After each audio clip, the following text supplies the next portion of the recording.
Iron లెగ్గుగా మారిన మరో తార. South లో నటించే చాలా మంది హీరోయిన్లు మొదటి గ్లామర్ షోలంటే తెగ భయపడిపోతారు. కానీ ఆ తర్వాత నెమ్మదిగా వారు నటించిన సినిమాలు ఒక్కొక్కటి ఫ్లాప్ అవుతుంటే ఎలా ఆలోచిస్తారో తెలియదు గాని ఒక్కసారిగా హాట్ లుక్స్ తో కనిపించి ఫ్యాన్స్ కి షాక్ ఇస్తారు. అంతేకాకుండా కాస్త రెమ్యునేషన్ ఎక్కువ ఆఫర్ చేసిన చీర నుంచి బికినీకి మారిన భామలు కూడా ఉన్నారు.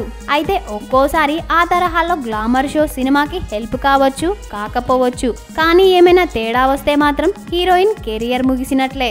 అయితే ప్రస్తుతం ఓ సౌత్ హీరోయిన్ గ్లామరస్ షోనే సినిమాకు పెద్ద మైనస్ గా నిలుస్తోందని టాక్ వినిపిస్తోంది. ఆమె నార్మల్ లుక్ లో ఉన్నప్పుడు ఆదరించిన ప్రేక్షకులు హాట్ స్కిన్ షోతో రెచ్చిపోయేసరికి కనీసం గుర్తించడం కూడా లేదు. ఆమె ఎవరో కాదు, రెజీనా కసాండ్రా. ఈ అమ్మడి పరిస్థితి ఈ మధ్య ఏం బాలేదు. ఎటువంటి సినిమాలు చేసినా బాక్స్ ఆఫీస్ వద్ద బోల్తా కొట్టేస్తున్నాయి. ఇక గ్లామర్ షో ఏ మాత్రం అతిగా చూపించినా ఆ సినిమా డిజాస్టర్ అని ప్రేక్షకులు కామెంట్ చేస్తున్నారు. ఎందుకంటే ఆమె సందీప్ కిషన్ తో నటించిన రారా కృష్ణ సినిమాలో హద్దులు దాటి అందాలారబోసింది. ఆమె అందాలు ఆ సినిమాకి ఏ మాత్రం హెల్ప్ కాలేదు. ఇప్పుడు మళ్ళీ అదే తరహాలో కృష్ణవంశీ తెరకెక్కించిన నక్షత్రం సినిమాలో కూడా స్కిన్ షోని కాస్త ఘాటుగానే ప్రజెంట్ చేసింది.